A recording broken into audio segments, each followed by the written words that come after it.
যেহেতু ঢাকার ৮টি বিমান এরই মধ্যে ঢাকায় অবতরণ করতে না পেরে চট্টগ্রামে গিয়ে অবতরণ করেছে, সেখানে এক ধরনের জটলাও তৈরি হয়েছে। আবার এইমাত্রই আমরা দেখতে পেলাম যে অপেক্ষমান যারা যাত্রী, অর্থাৎ যারা চট্টগ্রাম থেকে ঢাকায় এসে অন্য দেশে তাদের ফ্লাইট ধরবার কথা ছিল, তারাও কিন্তু এখন চট্টগ্রামের বিমানবন্দরে অপেক্ষা করছে, অর্থাৎ তারা চট্টগ্রাম থেকে ঢাকায় পৌঁছতে পারছে না। এরপরে তাদের আন্তর্জাতিক ফ্লাইটের শিডিউল আসলে কী হবে সেটিও একটি আসলে অপেক্ষা করা ছাড়া এখন এই মুহূর্তে তাদের কাছে কোনো সদুত্তর নেই।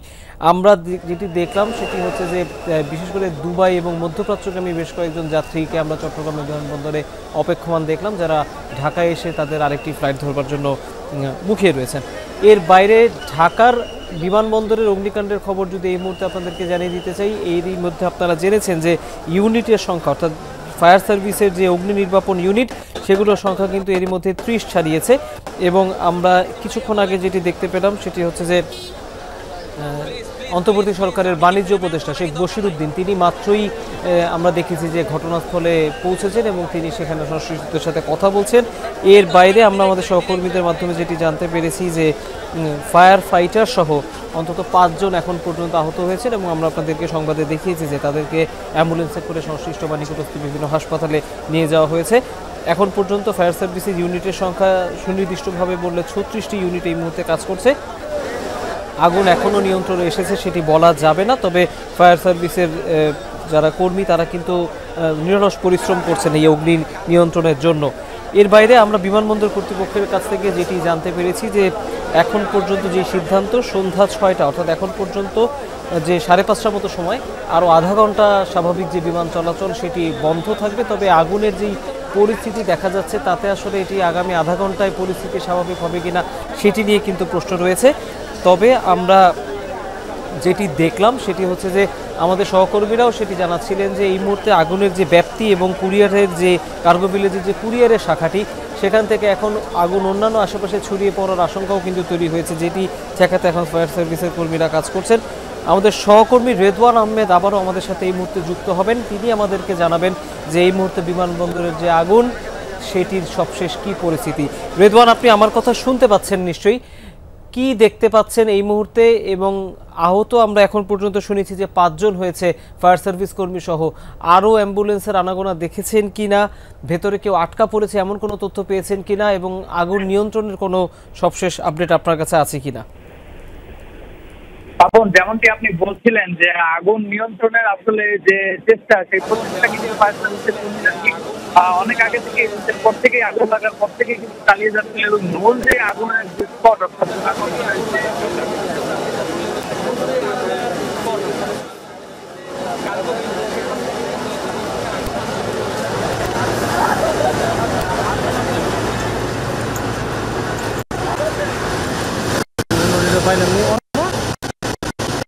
এখনো আগুনের যে রেলিয়ান শিখা সেটি কিন্তু খুবই স্পষ্ট।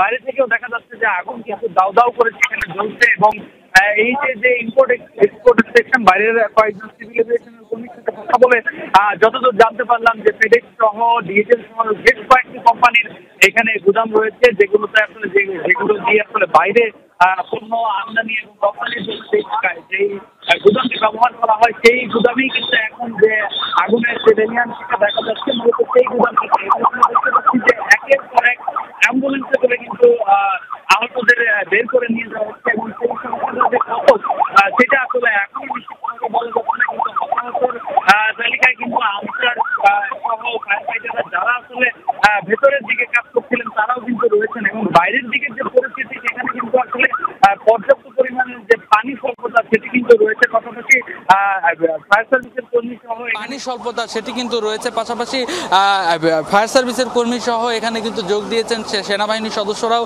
তারাও কিন্তু একের পর এক যে পানির যে ট্যাঙ্ক সেগুলো এনে সরবরাহ করা হচ্ছে ফায়ার সার্ভিসের কর্মীদের। সেই সাথে নৌবাহিনীর একটি ফায়ার ইউনিট কিন্তু যোগ দিয়েছেন। বলা যায় যে ৩৬টিরও বেশি ফায়ারের ইউনিট কিন্তু ইতিমধ্যেই আগুন নির্বাপনের কাজে যোগ দিয়েছেন। এবং এই যে দোতলা ভবন, সেই দোতলা ভবনের প্রতিটি কক্ষই কিন্তু আসলে শীতাতপ নিয়ন্ত্রিত, যার কারণে প্রতিটি কক্ষেই এসি থাকার কারণে সেই এসিগুলো বিস্ফোরণ হয়ে হয়ে কিন্তু প্রতিটি কক্ষেই কিন্তু আগুনগুলো এখনও ছড়িয়ে পড়ছে। আমরা তখন দেখাচ্ছিলাম যে বিমানবন্দরের ঠিক পূর্ব দিকের সেই লাগোয়া আগুন এখন পশ্চিমের যে পুরোটা বিল্ডিং সেই বিল্ডিংয়ের জানালা দিয়ে নিশ্চয়ই আপনি সেই লাল আভা, আগুনের যে আভা সেটি নিশ্চয়ই দর্শকরা দেখতে পাচ্ছেন। সেই আভা কিন্তু কিছুক্ষণ আধা ঘন্টা আগেও যখন আমি এসে এখানে পৌঁছেছি সেই আভাগুলো কিন্তু ছিল না। এখন কিন্তু আগুনের যে প্রকোপ সেটি কিন্তু আরও বাড়ছে এবং যেটি প্রথম থেকেই ধারণা করা হচ্ছিল, আশঙ্কা করা হচ্ছিল যে আগুনের যে তীব্রতা, সেই তীব্রতা যদি কিছুক্ষণ আরও ঘন্টাখানেক এরকম চলতে থাকে আগুন কিন্তু ছড়িয়ে পড়বে আশপাশের এই যতগুলো বিল্ডিং আছে সেখানে। ঠিক কিন্তু তেমনটাই হয়েছে। বাইরে থেকে বেশ কয়েকবার আগুন এসকেলেটর সিঁড়ি দিয়ে তারা উপরের দিক থেকে আগুন নির্বাপনের চেষ্টা তারা চালিয়ে যাচ্ছিলেন, কিন্তু সেটি কিন্তু আদতে সম্ভব হয়নি। এবং বাইরের যতগুলো আসলে কক্ষ, এখন সবগুলো কক্ষ থেকেই কিন্তু আগুনের যে শিখা সেটি কিন্তু খুবই স্পষ্ট।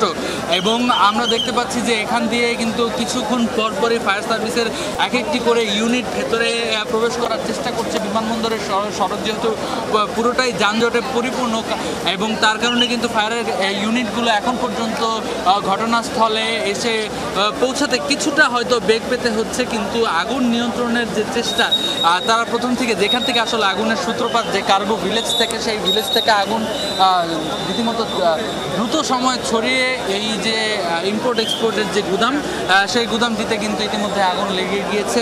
আশঙ্কা করা হচ্ছে আরও আধা ঘন্টা যদি এইরকমভাবে আসলে আগুন জ্বলতে থাকে তাহলে কিন্তু এই আগুনের যে শিখা সেটি কিন্তু বাইরের যে 8 নম্বর গেট সংলগ্ন যতগুলো ভবন আছে সেগুলোতেও লেগে যাওয়ার সম্ভাবনা কিন্তু রয়েছে। এখন পর্যন্ত আমরা দেখতে পাচ্ছি যে কিছুক্ষণ পরপরই যেহেতু এই পুরো কার্গো গুদামের উপর দিতে যে শীতাতপ নিয়ন্ত্রিত যতগুলো যন্ত্রপাতি রয়েছে সেগুলো সবগুলো ছাদের উপরে স্থাপন করা হয়েছে, যার কারণে আগুনের যে শিখাগুলো সেগুলো ছাদের উপরে আসার সাথে সাথেই কিন্তু সেগুলো কিছুক্ষণ পরপর বাস্ট হচ্ছে। এবং আমরা বলছিলাম যে বাইরের এই যে কার্গো ভিলেজের যে বাইরের অংশটা সেখানে কিন্তু পর্যাপ্ত পরিমাণের অ্যাম্বুলেন্স থেকে শুরু করে সেখানে দমকল বাহিনীর কর্মী সহ স্বেচ্ছাসেবক সেনাবাহিনী প্রত্যেকেই কিন্তু নিরলস চেষ্টা করছেন যেন ন্যূনতম প্রাথমিক চিকিৎসা দিয়ে যে সকল আহত রোগীরা এখান দিয়ে বের হচ্ছেন তাদের জন্য সঠিক চিকিৎসা দেওয়া হয়। আমরা দেখতে পাচ্ছি স্ট্রেচারে করে কিন্তু এই মুহূর্তে ভেতর থেকে আরও একজনকে বের করে নিয়ে আসা হচ্ছে এবং ঠিক তার পরপরই কিন্তু সেনা সদস্যরা এবং আনসার সহ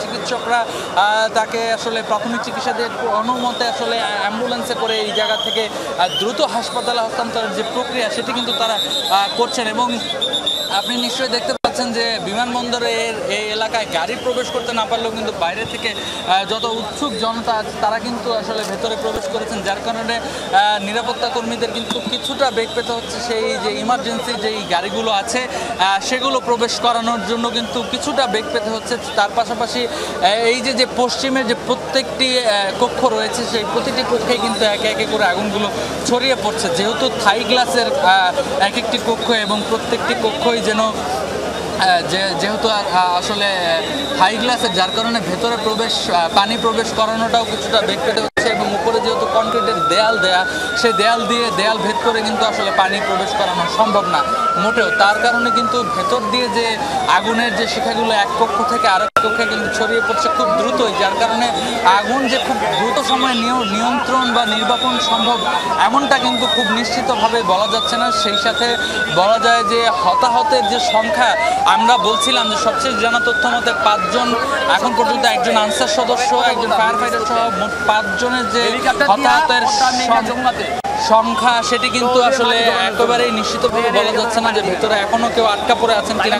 কেননা রুমগুলো থেকে যখনই আগুনের ঘটনা ঘটেছে কয়েকজন কর্মীরা বলছিলেন যে আজকে শনিবার হওয়ার কারণে কিন্তু অর্ধেক বেলা পর্যন্ত তারা অফিস করেছেন এবং তারপরেই বেশ কয়েকজন কর্মী তারা বাড়ির দিকে চলে গিয়েছেন। তারপরে কিন্তু জানতে পারেন যে তাদের এই অগ্নিকাণ্ডের ঘটনা ঘটেছে, যার কারণে ধারণা করা হচ্ছে যে ভেতরে হয়তো অনেক মানুষ নেই। তারপরেও যারা নিরাপত্তার কাজে ছিলেন, যারা সেখানে কাজ করছিলেন, কয়েকজন এমন আটকে পড়ে যাওয়ার সম্ভাবনাও কিন্তু একেবারে এড়িয়ে যাওয়া যায় না, যার কারণে এখনও নিশ্চিতভাবে বলা যাচ্ছে না যে হতাহতের পরিমাণ আসলে কোথায় গিয়ে থাকে। কিন্তু আগুনের যে লেলিহান শিখা, সেই শিখার কারণে যে চারিদিকের যে ধোঁয়া সৃষ্টি হয়েছে সেই ধোঁয়া কিন্তু একেবারেই সেই ধোঁয়ায় কিন্তু চারিদিকে আচ্ছন্ন হয়ে গেছে। এখন পর্যন্ত আমরা দেখাচ্ছিলাম যে আগুন কিন্তু নিয়ন্ত্রণে আনা কোনোভাবেই সম্ভব হয়নি। এবং আমি যদি একটু দর্শকদের আর একটু জুম করে দেখাতে চাই যে এই যে ভবনগুলোর কথা আমরা বলছিলাম, যে কক্ষগুলো থেকে আসলে আগুনগুলো ছড়িয়ে পড়ছে বাইরের দিকে, সেই কক্ষ থেকে কিছুক্ষণ পরপরই কিন্তু আগুনের যে